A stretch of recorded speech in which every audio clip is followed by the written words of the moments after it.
Hello from Tampa and welcome to this episode of Weapons and Warfare. For Straight Arrow News, I'm your host, Ryan Robertson. We are here for Special Operations Forces Week, or as it's more commonly known, SOF Week 2024. Starting with next week's episode, we're going to be breaking down all the latest happenings from the Special Operations Forces community. We're talking to the leadership, we're talking about new weapons tech, and everything in between, so make sure you stay tuned for that. On tap for this week's episode, though, the state of shipbuilding in the United States and where some industry leaders think it needs to go. Plus, we have an update for you on the new Marine Corps' heavy lifting champ in our Weapon of the Week, and an update on the rising tensions in the South China Sea. But first, let's go ahead and get started with some headlines you may have missed. 2 years to the day after an initial meeting between what would become the Ukraine Defense Contact Group and American leadership, that same group met to iron out details of America's long-term $6 billion military aid package. After the deal was worked out, many wondered what happens now. During a briefing at the Pentagon following that meeting, Secretary of Defense Lloyd Austin laid out a two-pronged plan of action. On that first track, we pushed especially hard today to rush in more air defense systems and interceptors. And on the second, this contact group is working with Ukraine to help it move forward, help it move toward a robust, efficient, and self-reliant defense industry. According to President Biden, shipments of aid began within hours of that meeting, but the delivery of equipment will take much longer. That's because rather than drawing from American stockpiles, this agreement means weapons and supplies will be contracted directly with industry suppliers. The hope is that will establish a long-term solution to Ukraine's needs. This is video of a recent parade held for North Korean leader Kim Jong-un.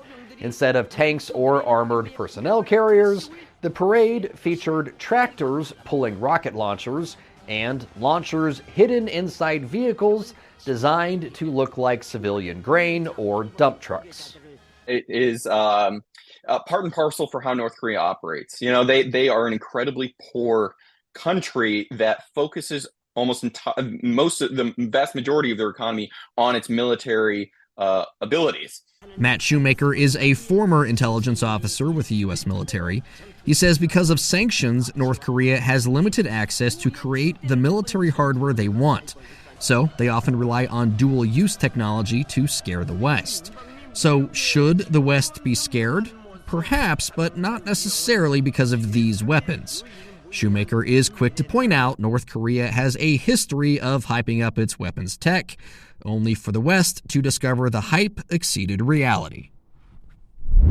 And finally, if you love acronyms and autonomous vehicles, this is the story for you. This is the DARPA Racer. DARPA, of course, is the Defense Advanced Research Projects Agency, and RACER is the Robotic Autonomy in Complex Environments with Resiliency program. Recently, this 12-ton robotic tank was put through Experiment 4 testing. Built on the Textron M5 platform, the Racer was put through the paces on a 15-square-mile patch of land with a host of natural obstacles like trees, rocks, and creek crossings. Here's a look and listen at what's happening in the cockpit of an early Racer mock-up.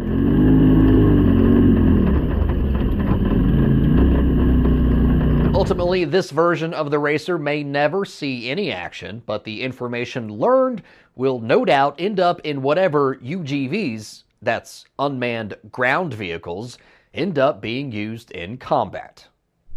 In April, social media posts out of China pointed to a potential major step for the Chinese People's Liberation Army Navy. If these images are accurate, their newest aircraft carrier is set to begin sea trials, putting the Fujian closer to operational status. It's a development that no doubt has the attention of American military leadership, not only because of the growing threat from China, but the U.S.'s current shortcomings when it comes to its own maritime forces. In February, retired Marine Corps Major Jeffrey Seavey wrote a piece for the U.S. Naval Institute titled, "The U.S. Must Improve Its Shipbuilding Capacity." The central theme of that article was this line: the United States does not have the shipyard capacity to build new ships and fully maintain or repair ships that it currently holds in inventory. Given current shipyard capacity, the Navy is estimated to be 20 years behind in maintenance work. It's a subject that received considerable attention at this year's Sea Airspace 2024 Symposium. Shipbuilding is a key challenge for this decade. It's really our generational challenge for those of us now in this business to set the stage. And this is a pretty daunting task. The vector is pretty clear. But it's not just military leadership that is sounding a cause for concern. It's an issue their commercial partners are all too familiar with. If we look at the world today with what the situation is in the Red Sea with the Houthi rebels, a potential conflict in the Pacific, obviously what's going on in Ukraine with Russia, there's significant risks that are in the world today. Naval defense supplier Fairbanks Morse Defense started working with the Navy more than a century ago. And while that relationship remains healthy, CEO George Whittier says getting the government and their civilian partners on the same page is the first step in solving the country's current shipbuilding deficiencies. The challenge I think that we are facing as an industry is that the demand signals coming and the budgetary process are not matching the rhetoric and dialogue and discussion that's out there. And so as an industry, we need to say, what are the things we can do to try to get increased demand that's out there to provide more commonality for us for the future. According to statistics from the United Nations, the U.S. and China are on equal footing when it comes to economic output. Where the U.S. is falling short is shipbuilding, and not just to China, but South Korea and Japan as well. There is no single smoking gun or easy fix to any of this, but it's all a part of transparent, ruthless pursuit of improving performance there in a measured, very measured, fact-based data ways. So what's the solution? According to Whittier, part of the answer can be found away from the coasts. The biggest labor constraints are at the shipyards themselves. And the reason for that is they tend to be the dominant employer in their area, and that makes a lot of sense. However, if you think about the Midwest of the U.S. where we operate, we again have about 1,500 employees. We are not labor constrained, and there is a tremendous opportunity to take work out of the shipyards and bring that into the Midwest and start to get more work done. It's an idea that carries some historical weight. A major part of America's expansion westward was a 2,300-mile natural resource that still exists today. I don't think we're utilizing the Mississippi River at all. The Mississippi River is a gem, and we're just not using it. I mean, St. Louis is one of the biggest cities in the country, and there's doing no work for the Navy. I mean, it's right there. Right? There's labor available in the Midwest. We just have to be smarter about how we apply it. And just as important as the how is the when. Because if the time comes, America likely can't afford to not be on the starting line when the gun sounds. Serving you clarity through context, our mission at SAN is to deliver the news straight down the middle. We're different from mainstream media because we spotlight distorted headlines and show you how to do it too. Discover stories that right and left-leaning outlets are choosing not to cover by using our Media Mist tool. Download the SAN app and turn on notifications to have straight facts delivered right to your phone or tablet, and get straight facts anytime at SAN.com. Time now for our weapon of the week, and check out this beast of a helicopter. We were already planning to spotlight the Sikorsky CH-53K King Stallion when a link to this video came across our desk. Talk about multitasking. This Marine Corps crew is merely refueling while transporting an F-35 to a Navy unit in New Jersey. That is really impressive.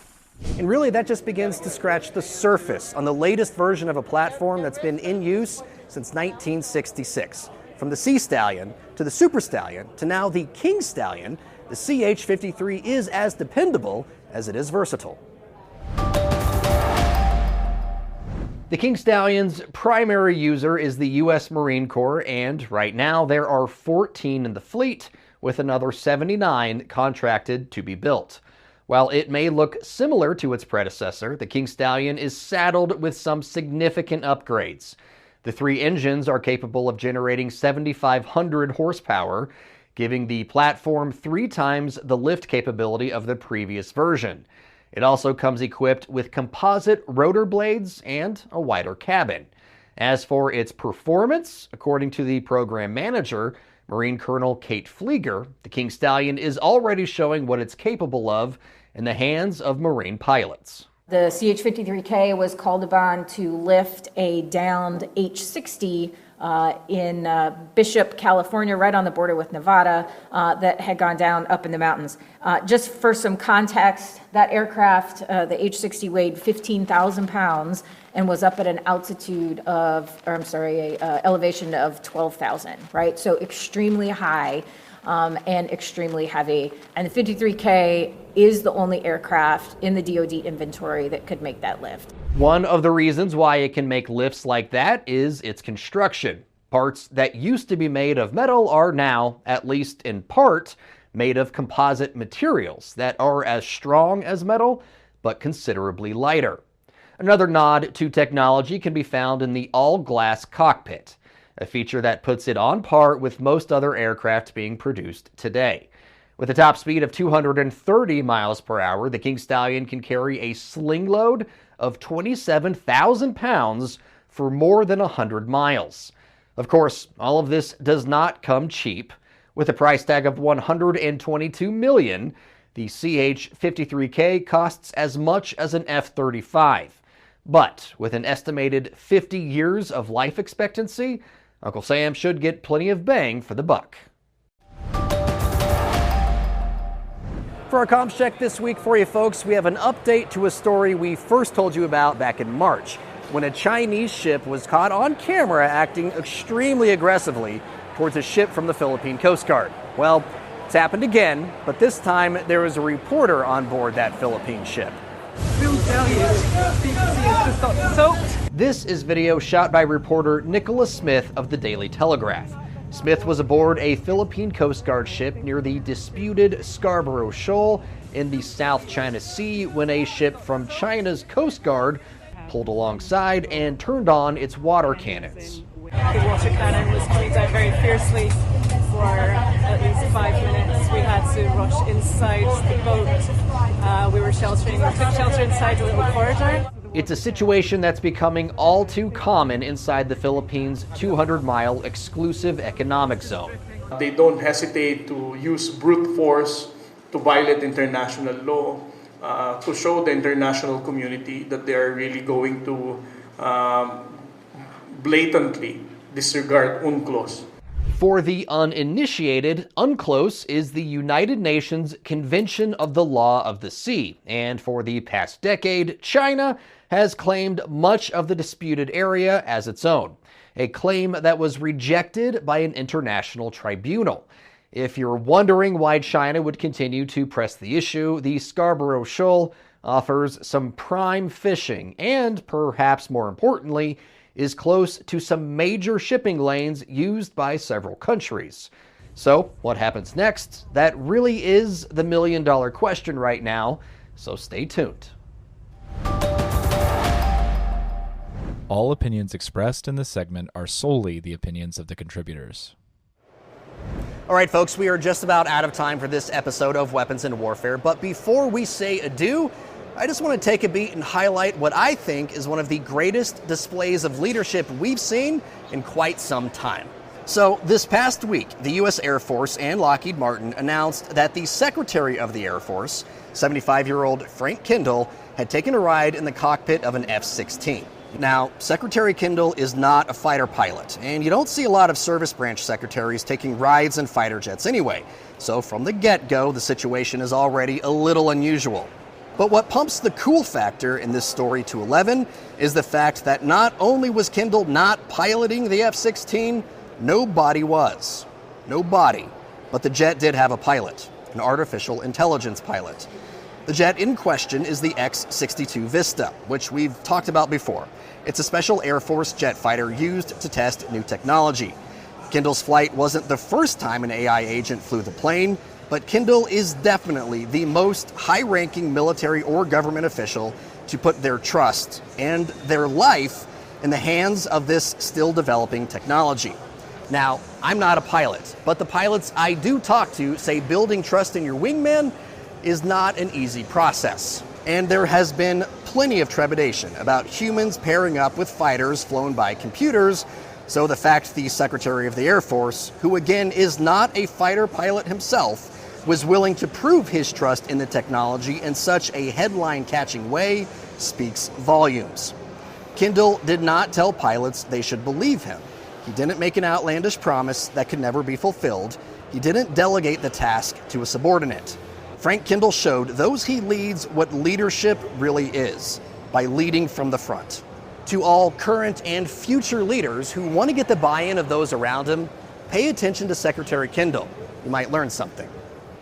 And that's going to do it for us this week on Weapons and Warfare. But make sure you stay tuned over the next couple of weeks/months, because folks, we have all sorts of great content coming your way very soon. But in the meantime, for senior producer Brett Baker, video editor Brian Spencer, and graphic designer Dakota Patillo, I'm Ryan Robertson with Straight Arrow News, signing off.